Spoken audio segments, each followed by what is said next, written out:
Let's jump into the charts. We can actually talk about those a little bit. We begin with the diamond, which was at lifetime highs. It's tricky with the Friday holiday because I have to think about things here. I guess that was Wednesday of last week. We had a lifetime high intraday. Since then, 3 days in a row, we've been kind of clinging to the broken trend line, but we're below it right now, and I definitely think we're weakening here a bit. And as you've probably divined, I tend to be kind of a bottoms-up sort of trader, and so I've got a bunch of individual little shorts, some names you've never heard of in your life, all the U.S. equities, and I try to avoid the really strong stuff with a few notable exceptions.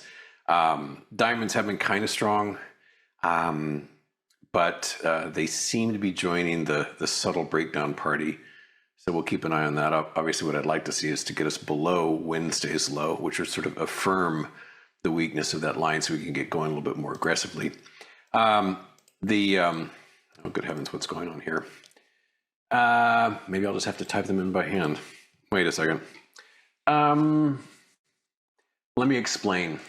I'm clicking, but ain't nothing happening. And I should have tested this beforehand. So, not quite sure what to do at this point, because if I stop sharing, then I'm not sure what happens in that case. Well, you know what? I got to. And so there's nothing embarrassing on my screen. Don't you worry yourselves. I'm going to stop sharing and resume sharing, and hopefully you'll see me again. So bear with me just a sec. Otherwise, we ain't got no show. So excuse me.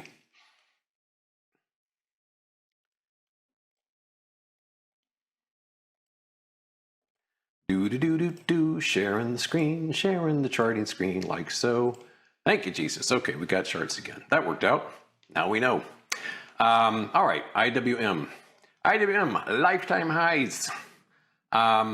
This has been pushing higher in this nice, steady, ascending channel for quite some time.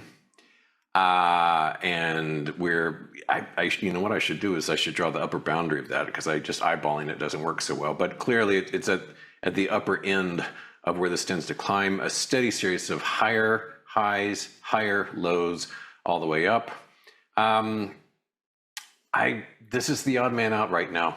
I mean, I am starting to see some kind of weakness in tech, which is great, and particularly with semiconductors, because those look like gold did in late January, just a bottle rocket.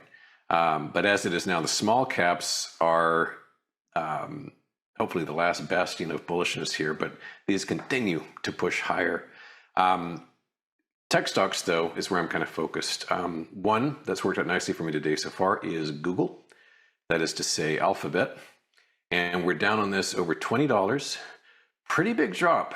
I didn't bother looking at why, and it really doesn't matter because it's just a chart, but this has been a nice little tumbler amongst the tech stocks, and that has been of aid to the cubes also showing a little bit of weakness. We're down on this about 0.5%, and you know what, this gap's a little bit unnecessary. We'll just ditch that one because it doesn't really mean anything anymore. But for the past 5 trading days, we're just lingering around this territory. All this time we've been below the broken trend line. It doesn't mean a heck of a lot, because it's an ascending trend line, so we could just keep floating higher. But what we need to see for any kind of meaningful selling to take place is for us to get below this low we had seen on Wednesday.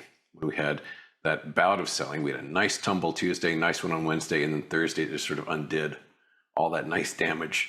So we've got a modest bearish engulfing pattern right now, but it's just one day. Candlesticks aren't that particularly persuasive. The king of them all, the one I obsess over, and the one that really has to weaken is semiconductors, SMH. I bet 6 months ago I didn't even know this ETF existed, and it's like all I think about now. This has exhibited huge gains, be it Taiwan, South Korea, U.S. semiconductor manufacturers, Micron, Applied Materials, AMD, Intel, on and on and on it goes. The thing I'm watching here is, and I mentioned this morning, this trend line matters.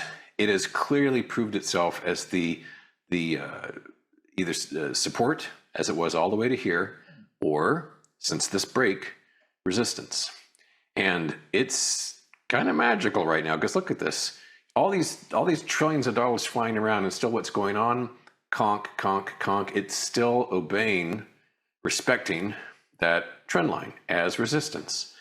And I try to be selective with what I'm shorting in semiconductors, because some of them are just beasts, and some of them are actually showing some signs of weakness. My big play here is the SMH puts expiring in next year, January. And so that's why they've got hundreds of days left on them. But that's kind of my big hope and dream for the SMH to really get walloped sometime between now and January. South Korea is actually a little bit red right now. Lifetime high on Thursday, I guess it would be. I imagine they were trading on Friday, unlike here, but I don't know what they did. This is just the ETF EWY. And I also made mention this morning how there was a featured article in the New York Times or the Wall Street Journal, I forget which, talking about young traders in South Korea, people in the early 20s, maybe 20, 30, 40,000 bucks to trade with, and they're just like going ape over South Korean stocks. And they say right out loud, I don't really know what I'm doing, but this is fun. Okay, sure, shine boy, thank you, that works. Just another little signal, I think, that this mania cannot persist. We're not going to be talking about the semiconductor rally in 2028. Like, when will this darn thing stop? This is how things flame out, just like precious metals did late in January. Micron, MU, no position, up again, $56, almost 5%, lifetime high on this. AMD, I shorted this one earlier today with a tight stop for obvious reasons. It's up more modestly, percentage-wise and dollar-wise. It's up almost $8, about 1.4%. If by some miracle semiconductors do start to weaken, I personally would hold out for a close of this entire gap before I covered the position. So anyway, well, that's enough chattering about semiconductors. Now let's talk about this. SpaceX. This is going to get ugly, I think. And I've been saying so all along. And standard disclaimer, it is not good for the nights for SpaceX to fall like this, but I can't do anything about it. I do not celebrate this stock falling. It's really bad. It's really bad. But I can't do anything about it, nor can anybody else until a little bit on August 11, where they will deign to allow them to sell a little chunk of their stock. If this were a double-digit stock this year, I would not be surprised. The data about how overvalued it was, how expensive it was, how bonkers the valuation was, has been written about to death. I've done videos on it here, which are far and away the most popular videos I've ever done for Tasty, like by orders of magnitude.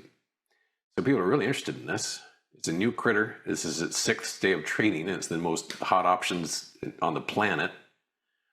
And it has lost 30% or so of its value from its peak, all of 3 trading days ago.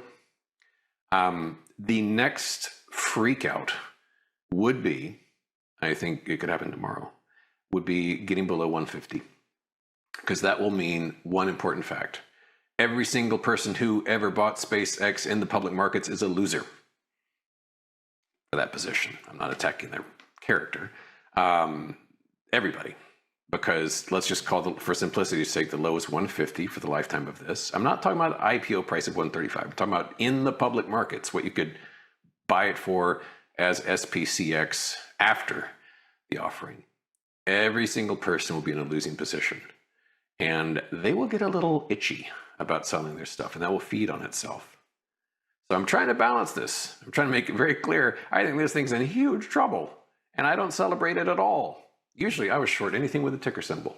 I love blood. I love red. I love, give me a 2008 again. I love that stuff. Financial crises, global mayhem. That makes my blood rush fast. But this one, nah, no thank you.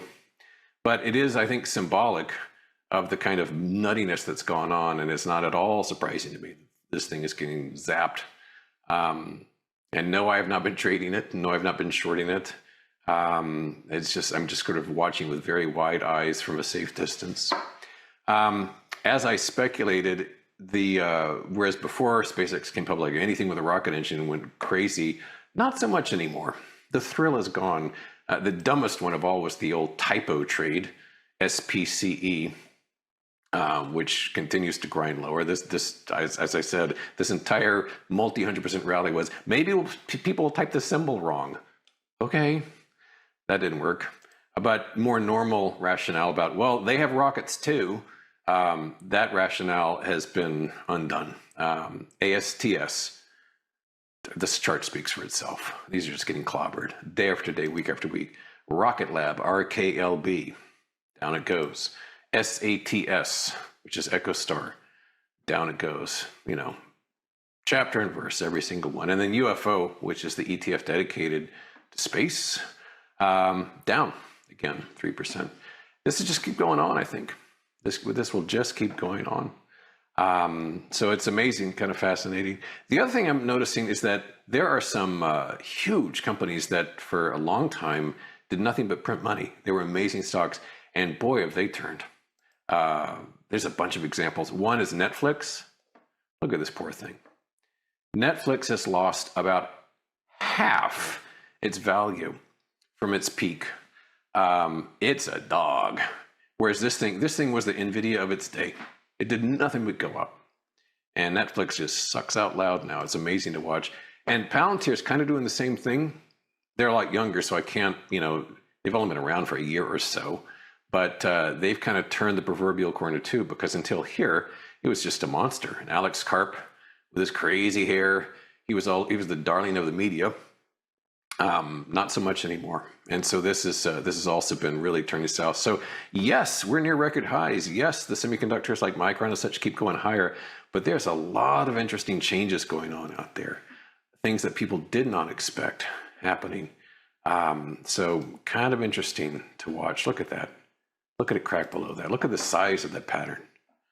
That's in trouble.